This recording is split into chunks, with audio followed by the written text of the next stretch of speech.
ஸ்ரீமதே ராமானுஜாய நமஹ. அடியே நமுதன் இன்னும் திருவாடி பூரம் எமக்காக வன்னோர் இங்கு ஆண்டாள் அவதரித்தாள்.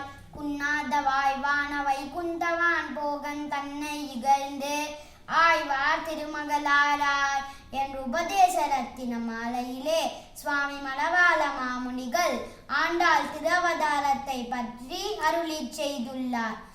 இந்த ஆண்டாள் எங்கே பிறந்தார் தெரியுமா? நாம் அனைவருக்கும் தெரியும். கலியுகத்திலே பெரியாழ்வாரின் பெண் பிள்ளையாய் ஆடி மாதம் பூர நட்சத்திரத்தில் ஒரு துளசி செடிக்கு கீழே அவதரித்தார். விஷ்ணு சித்தர் எனப்படும் பெரியாழ்வார் எம்பெருமான் வடபத்ர சாயிக்கு மாலை கட்டுவதற்காக தோட்டம் சென்று புஷ்பத்தை பறித்து கொண்டிருந்தார். அந்த சமயம் துளசி செடியின் கீழே ஒரு பெண் குழந்தையை கண்டு மிகவும் வியந்தார். அந்த குழந்தை எப்படி இருந்தது தெரியுமா? ரொம்ப அழகா தெய்வீகமான வண்டு போல கருத்த சுருண்ட கேசத்தோட கையையும் காலையும் உதச்சென்று என்ன தூக்கிக்கோ அப்படின்னு சொல்ற மாதிரி இருந்துதான் பெரியாழ்வாருக்கு.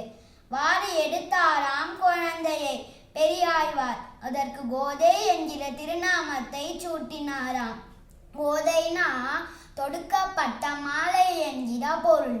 வேதசாரமான திருப்பாவையே எம்பெருமானுக்கு சூட்டி நாம் உய்ய வழிகாட்டினாலாம் கோதை.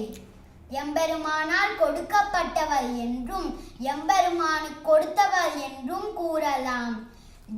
எம்பெருமானால் துளசி செடியின் கீழே நமக்காக கொடுக்கப்பட்டவள் என்றும் தன்னையே எம்பெருமானுக்கு சமர்ப்பித்தவள் என்றும் அர்த்தம் கொள்ளலாம்.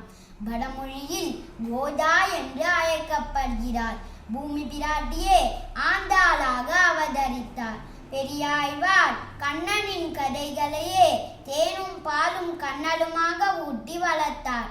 மானிடவர்க்கென்னு பேச்சுப்படில் வாழக்கிலேன் கண்டாய் மன்மதனே என்று அமனையே மணக்க விரும்பினாள் கோதை.